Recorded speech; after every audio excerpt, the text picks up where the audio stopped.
Mark 1300 que estava aí, era uma barra de segurança. Os italianos, as GTA, as BMW, os Porsche era difícil. Até hoje eu chego no vizinho e falo, ninguém se toca nisso, 1300 cilindradas. O cara andava no chão, era muito bom, mas não era fácil. Bom, ao longo da minha vida, minha história, eu sempre, a gente quando falava de Europa, sabe, era uma coisa tão distante. A gente queria aquilo, sonhava com aquilo, mas aquilo não existia. Era, quando você morrer, você vai para o céu, era parecido com isso, né? E os caras que tinham a referência da gente eram o Christian Reis, o Chico Lando, o Ciro, o Geninho Martins, o Fritz Loureiro andou muito por lá, mas eu não cruzei muito com ele na minha vida. E esse pessoal dizia para nós que era um negócio, os caras tinham uma barbaridade, o estádio, que nós, eu dizia, pô, não é possível, como que pode? Será que dá para andar mais depressa que a gente anda nesse troço? Aqui, nós não vemos nada, os caras, não sei o quê, blá, blá, blá, blá. Bom, um dia, teve várias vezes que eu percebi que do jeito que a gente andava, assustava os outros, né? Quando o Taruf esteve aqui, é uma história comprida, não posso contar agora, mas ele ficou impressionado quando viu a gente guiar, né? E Alpinar também. Nós corremos Alpinar e teve um cara lá, o Horácio Stevens, chegou perto de mim, do Greco, olhou para minha cara e falou, pô, eu nunca vi um cara que é assim. Eu falei pro Greco, quem é esse cara? Esse cara é o chefão lá na ilha, amigo do Frangent, presidente da Confederação Argentina. Ele ficou assustado, né? E, coincidentemente, o prêmio dessa corrida era uma viagem para a Europa. E como na UES a gente devia, estou demorando muito, professor, vem embora. Eu estou falando, por isso que eu estou vendo. Tudo bem? Não sei se vocês vão gostar, vocês desmaiam. Bom, então, ganhei aquela corrida no Uruguai e o prêmio era uma viagem para assistir Le Mans. Na UES a gente pegava o prêmio, todos os carros, somava, dividia, o Greco entrava na partida como piloto, 10% era dos mecânicos. Não dá para dividir para assistir Le Mans. Mas o Sérgio Monteiro, nosso diretor, é um cara bacana, falou, não, vai todo mundo, vai todo mundo. Então fui eu, o Luizinho, o Wilson e o Greco. Nós é que estávamos lá. E junto com a gente foi, por conta deles, foi Chico Landi, o Fofô, Rodolfo João Costa e o Marivaldo Fernandes. E chegando, o Juan estava muito curioso para ver aquilo, fazia aquela ideia. E o Greco pegou um Renault da frota lá, e pelo circuito do atalho lá, nós fomos um beco lá, que era numa saída de uma curva de alta, tinha uma reta curta e um cotovelo. Ali o piloto mostrava a cara. O cara que andava, tinha que se expor, né? E nós ali agachados dentro do mato, o Chico lá do meu lado, eu, o Luizinho, todos nós, agachados dentro do mato, eu vi aquilo e tive uma decepção. Não os caras que assim, de jeito nenhum, os caras ganham para chuva. Mas eu olhei para o Chico e falei, poxa, que sacanagem. Você dizia que os caras que os caras. Pô, não estou vendo isso. Tudo bem. Fantástico, Jim Clark, Dan eu. Depois tinha dois moleques, Jackson, tinha um outro que chamava Eric, que eu felicidade, dava para show e eu não sei onde esse cara foi parar. Falei para o Chico, poxa, vocês ficaram a vida inteira espantando a gente nesse negócio aqui. O Luizinho já interferiu. Você é um grosso, já se viu você falar desse jeito. Ainda bem que não tem ninguém vindo essas bobagens. Quem conhece o Luizinho deu risada, né? É o próprio, né? Você é um grosso. Vem que estamos sozinhos aqui no meio do mar.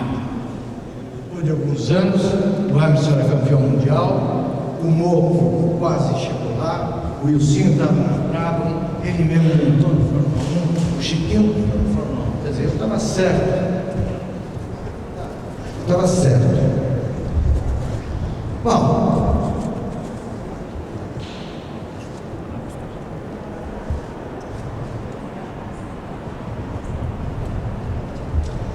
tem um negócio que eu vou esquecer, patético. E eu encontro o automobilismo de antes e o automobilismo de hoje.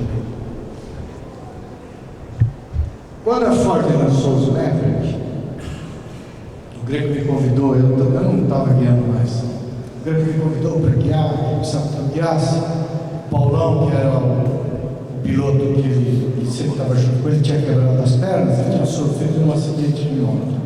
Não, o Paulão está com a perna quebrada, você tem que guiar. Eu falei, pô, Greco, eu não guio mais, você tem que guiar, vamos lá, eu fui.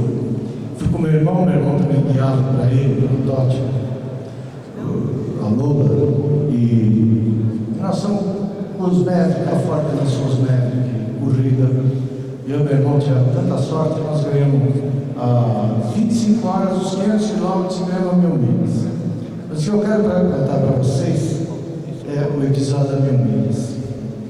Bom, o Greco pegou aquele cara, que era um cara de série, bem dele, né? Tudo, o cara era um cara de série, não tinha colocante, não tinha. Ele pôs o motor do GT40 naquele carro e ele achava que aquele carro era imbatível.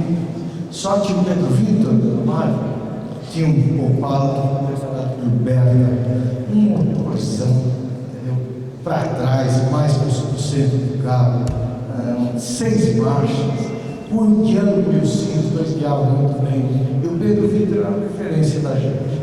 Bom, fomos para a pista e não dava para guiar o carro. O motor tinha quase 500 cavalos. Você acelerava lá, fazia assim. Né? Não tinha condição, não dava. Não tem condição. Aí voltou a oficina, pensou, se virou, tal, e mandou vir correndo pneus líquidos. Voltamos para a pista depois de alguns dias. E aí foi a última vez, a última lembrança que eu tenho do automobilismo. Depois de alguns dias eu montei naquele carro, eu estava preocupado, eu nunca tinha guiado um carro com tanta potência. E o carro era meio ruim, um carro praticamente estranho, só tinha motor. O motor era do GT40, depois passou por um carro, por outro, e era aquele motorzão. E saí com o carro desconfiado, com muito respeito, e fica aquele pneuzão, parecia que eu estava nesse trilho. Isso de trilho, fazia as curvas e dizia, nossa, dá para andar muito mais. Né? Chegava no fim da reta, freava, parava uma barbaridade, pô, dá para frear lá na frente. Pô. E aí foi, achando que dava para acelerar antes, achando que dava para frear depois, tal. E dei 3, 4 voltas lá, respeitando aquilo. Mas guiando, normalmente. Parei no box, o Greco estava feliz, né? Precisa de braços abertos. Como é que foi aí? Passeando. Estamos já perto dos caras, estamos já tá perto, você acha que dá para chegar? Falei, mas tranquilo, cara. Vai baixar os 3 segundos no mínimo. Não guiei nada. Então monta lá de novo e vai. Então eu já estava com mais confiança, né? Aí teve. E eu sempre guiei na minha vida. Enquanto eu não balançava na freada, eu ia mais para frente. Enquanto eu não balançava no meio da curva, eu ia mais forte. Acelerava, fiz tudo que eu sabia. Parei no box achando que ia ter um cortejo para mim lá. Ninguém veio, ninguém chegou perto. O que aconteceu aqui? Aí cheguei para o Greco, o que aconteceu? Pô, piorou. Você está maluco? Piorou. Você errou. Vocês não olharam agora, de jeito nenhum. Fui lá para o Chico Rosa, esperei que estava lá com a gente. Mostrei o vídeo, piorou da chuva. Bom, montei de novo no carro, tive que me apresentar para ver os pneus. Tudo que eu tinha aprendido na minha vida, tive que jogar na lata do lixo, entendeu? Porque eu tinha que respeitar aquela estabilidade direcional que não podia ser arranhada. E até falei para o Greco, olha, até falo hoje, o piloto vai ter um carro que era muito melhor do que eu, é o Carol dele. Porque o Carol tinha uma noção de estabilidade direcional que nem nós tínhamos. Ele guiava aqueles gordinhos lá, ele fazia quase os tempos do Chiquinho do Morro, entende? Mas guiando quase sem o carro mexer. E daí para frente, o automobilismo mudou. Eu até falei para o Greco, olha, para fazer isso, eu estou fora, porque não é minha praia. E estou mesmo, porque eu não me dei bem, eu não consegui guiar o carro. Era outro departamento.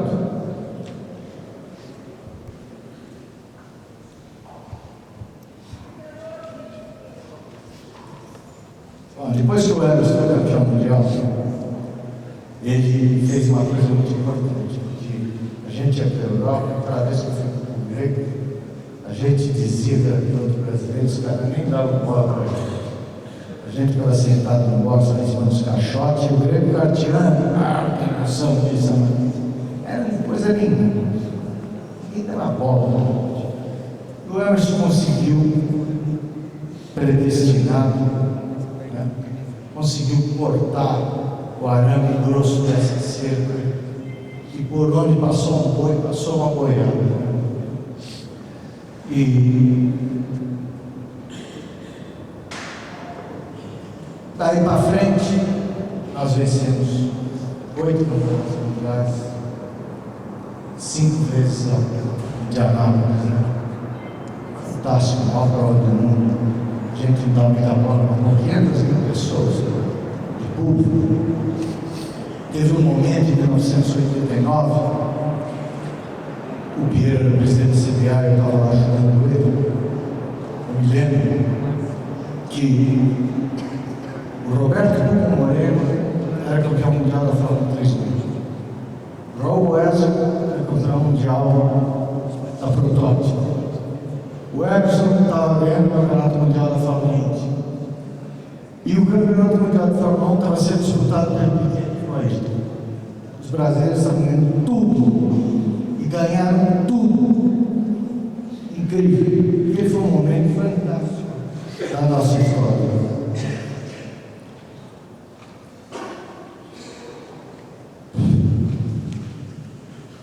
Uma pergunta que todo mundo me faz, deve fazer para todos vocês que são amigos deles.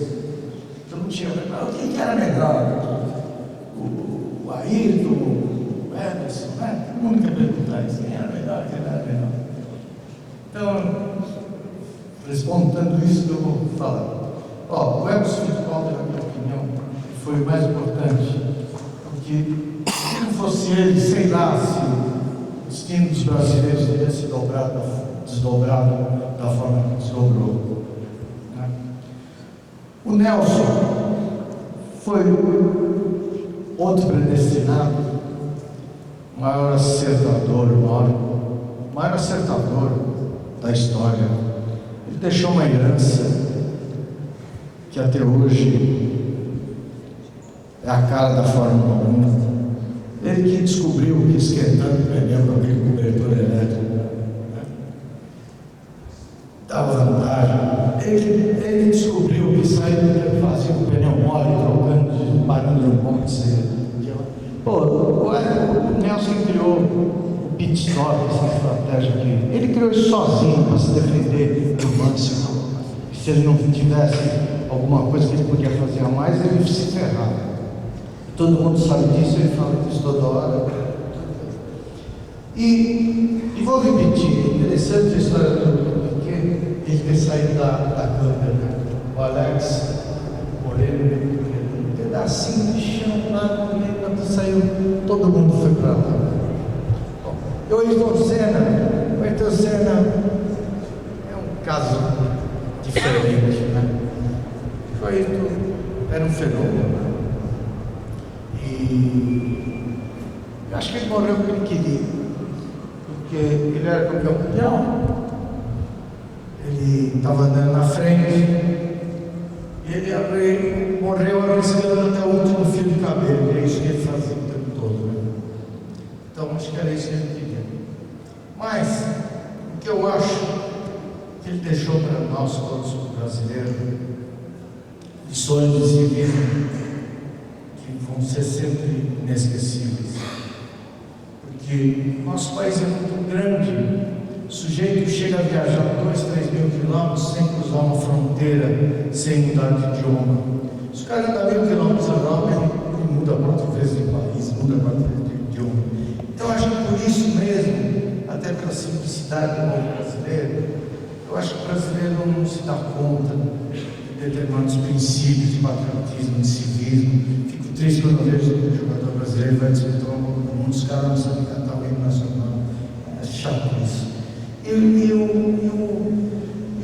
o Ayrton, eu nunca me esqueço, uma coisa que marcou muito forte, que quando o Brasil perdeu da França a Copa do Mundo em 1986, nos pênaltis, os brasileiros ficaram arrasados. Os brasileiros acharam que nós íamos ganhar o Mundial. E o nosso povo, todos ficaram muito tristes. E no dia seguinte tinha um grande prêmio de Detroit. E o Ayrton ganhou o grande prêmio de Detroit. E ele ganhou do Prost. O Prost era o símbolo do esporte na França, não é? Ele era o Flash Gordon francês. O Ayrton ganhou dele. E na última, ele ganha a corrida, cruza a bandeira, né? E pega uma bandeira brasileira que alguém no público e dá uma volta com aquela bandeira brasileira. Aquilo foi um bom presente que os brasileiros podiam receber. Né? Acho que nem ele deve ter bolado isso, deve ter tido essa eleição. Mas aquilo foi fantástico.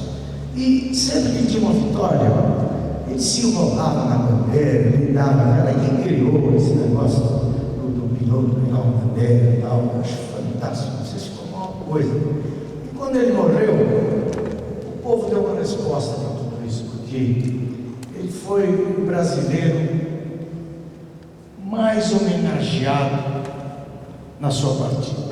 Nunca houve ninguém nesse país, nem um presidente da República, nem um político, nem um cantor, artista, jogador de futebol.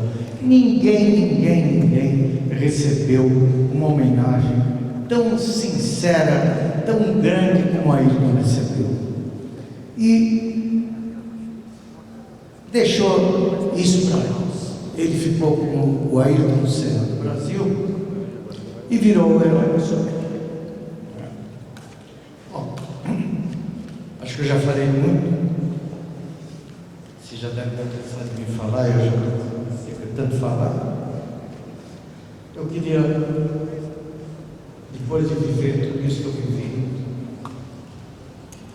eu agradeço a Deus dele, dividir com meus companheiros de trincheira, que ainda estão vivos, né? Essas histórias de histórias das nossas vidas, voltam ao livro. Eu tenho certeza que pelo menos vão servir como referência para vocês que são jovens, estudando. Mas o mundo mudou muito, a coisa anda muito depressa.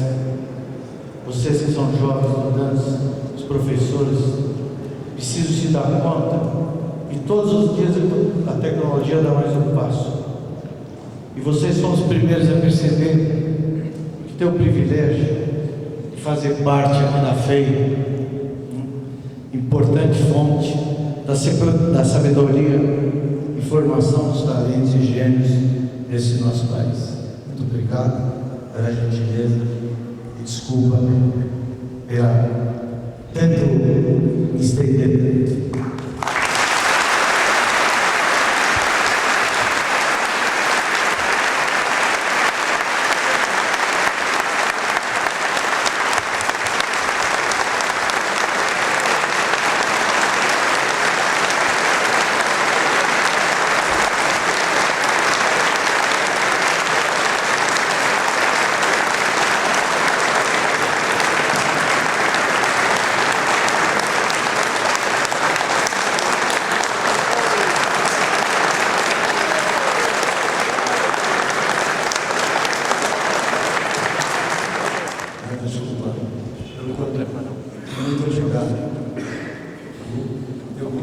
devo dizer, essa época que foi tão marcada, a gente chama hoje de época romântica, né? A gente sabe que, na verdade, em termos mais certos, uma época heróica, não eram todos que começaram uma temporada que terminaram. A gente sabe muito bem disso, a gente lembra com saudade muitos daqueles heróis. Sem dúvida, hoje em dia, o automobilismo não tem mais esse charme, não tem mais aquela aventura que era cada corrida em si. A coisa mudou muito. Acho que ainda tem um certo espaço nos bons momentos para habilidade. A gente viu o momento entre o Marco Webber e o Fernando Alonso, maravilhoso. O momento foi lembrar de você, deles. O momento em que a habilidade se projetou. Mas, no lado da engenharia, que é o ambiente que nós estamos aqui, eu acho que nunca se teve tão longe, nunca se teve tão alto, nunca se teve tão perto de tudo que as possibilidades permitem. Aí eu vejo, quando você falava, o pessoal da televisão fala aqui, eu ali.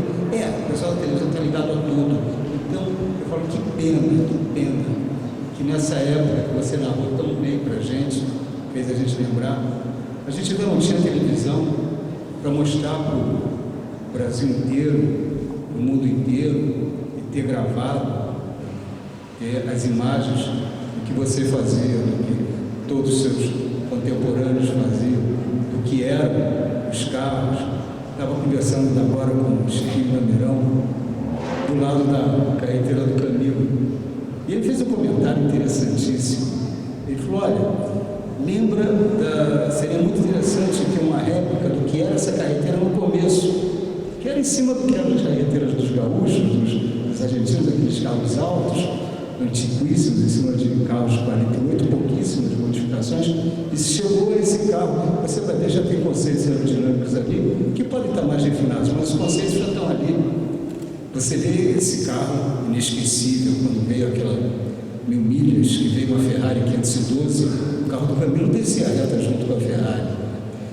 Então a engenharia, o gênio, o ser humano, esse persiste, talvez não esteja tão evidente na Fórmula 1 de hoje, mas eu ainda acho que na Fórmula 1 de hoje, se a gente ainda tivesse um Bird, se a gente ainda tivesse o Luizinho, o Carol, o Moco, todas essas pessoas que nos fizeram sonhar naquela época, acho que a gente sonharia de novo hoje.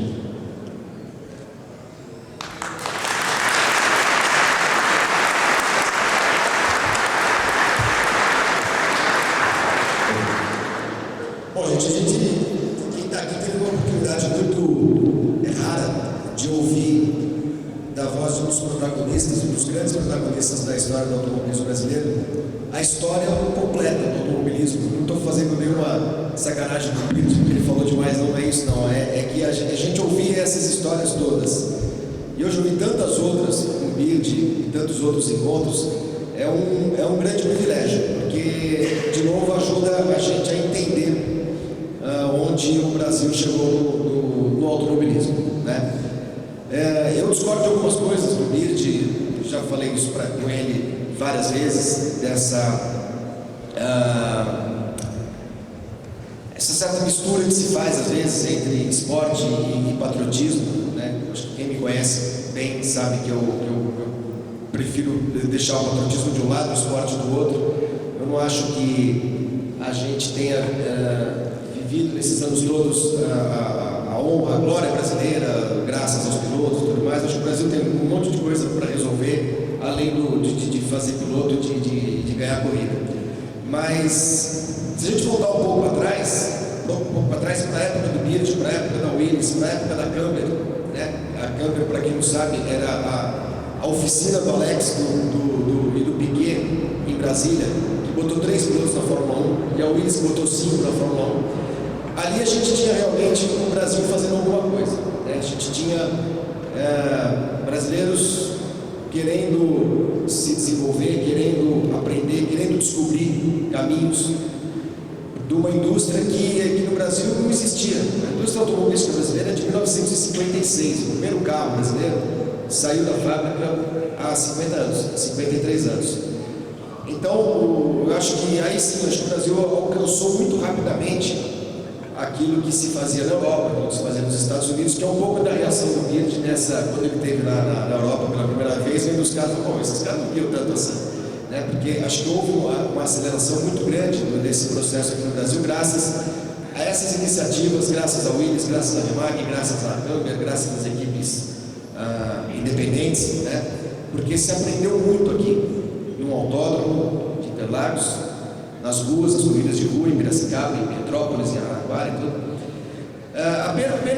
Pena que isso tudo, num determinado momento, acho que estancou, parou, né? Que é o que a gente está vivendo hoje. E é uma pena porque talvez o Brasil não tenha aproveitado tão bem o talento que ele conseguiu formar nas pistas e que poderia estar formando também fora das pistas, né? Num ambiente como esse aqui, por exemplo, que é um ambiente universitário de formação de engenheiros e tudo mais. O Box mencionou o Divila, passou por aqui, né? O Divila é um dos grandes gênios do automobilismo mundial e não tem o reconhecimento que poderia ter, como tem o Senna e tem o Piquet, por exemplo.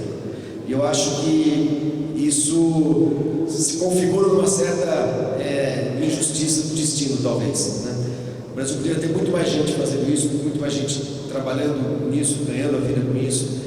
E infelizmente não tem, porque o automobilismo brasileiro ele está minguando e eu acho que a gente precisa pensar em fazer alguma coisa. Bom, essa fase heróica, essa fase romântica do automobilismo, ela deixou marcas em muita gente. Todo mundo que está aqui, os mais antigos, deu o rumo da vida do Lito, por exemplo, deu o rumo à vida de tanta gente aqui. E ela só merece aplausos. Mas a gente tem que entender o automobilismo de hoje, que pode parecer meio sem graça diante de tantas aventuras que a gente ouviu relatadas aí pelo Bird, como uma evolução natural de uma coisa que está continuamente evoluindo, né? Engenharia, carro de corrida. Eu fico imaginando o Bird fala, por exemplo, hoje o cara pega um carro de Fórmula 1, volante cheio de botões e tal. Eu acho hoje muito mais difícil, mas muito mais difícil guiar um carro de Fórmula 1 hoje do que era guiar o carro do Emerson Fittipaldi, por exemplo, que fazia miséria na pista.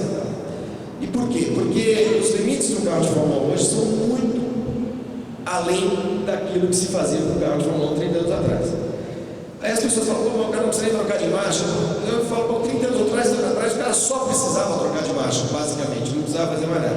Hoje o cara tem um painel na frente dele com 30 botões que ele controla tração, balanço de freio, mistura de gasolina, barra, tudo que vocês podem imaginar. E precisa pensar isso a 320 por hora, né? Sem ter muito tempo para ter medo de fazer alguma coisa. É por isso que eu acho que os carros hoje, os pilotos são tão próximos, os tempos são tão próximos, porque a máquina realmente ganhou um peso que não tinha, talvez, alguns anos atrás.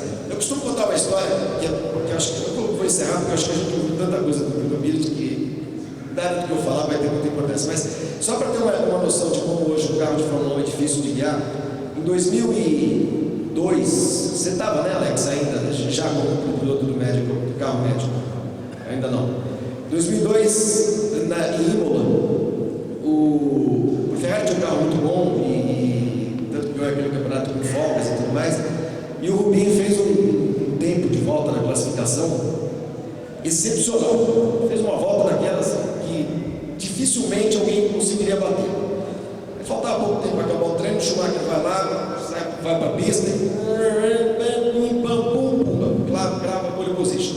Aí vai todo mundo no Rubinho e fala assim, pô, Rubinho, como é que o cara fez aquilo? Ele falou assim, não sei. Eu fui ver a telemetria dele e ele mudou o acerto do carro 8 vezes na volta. Então, daquela curva, ele mexeu no freio, na outra ele mexeu no controle de tração, na outra ele coçava no saco, na outra ele... Então, era uma coisa tão... ele falou assim, isso eu não consigo fazer, isso eu não faço. Então é tão difícil hoje guiar um carro de Fórmula 1, saber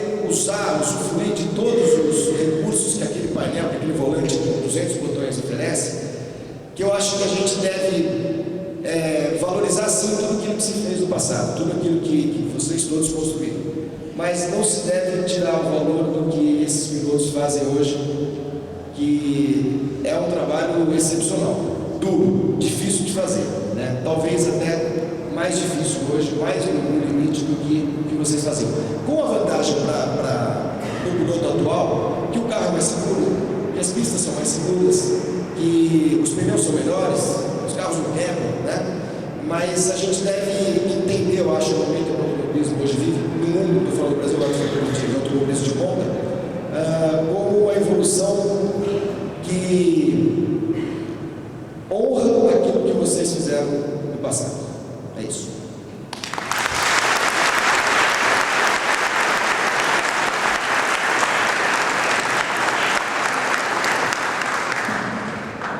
Posso dar uma partezinha só? Concordando 99% do que o Flávio falou, eu só gostaria de perguntar, você não acha que esses talentos, dadas as mesmas oportunidades, também chegariam a esse mesmo limite? Está perguntando se o Bird corresse hoje? Eu acho, eu tenho certeza absoluta que seria tão bom quanto ele sempre foi, quanto ele foi na época dele. É claro que os pilotos se destacam nas suas épocas, né? O Schumacher é melhor do que foi melhor do que todos eles, do que todos que correram com ele. Hoje o Alonso, o Vettel, sei lá, o Button, né?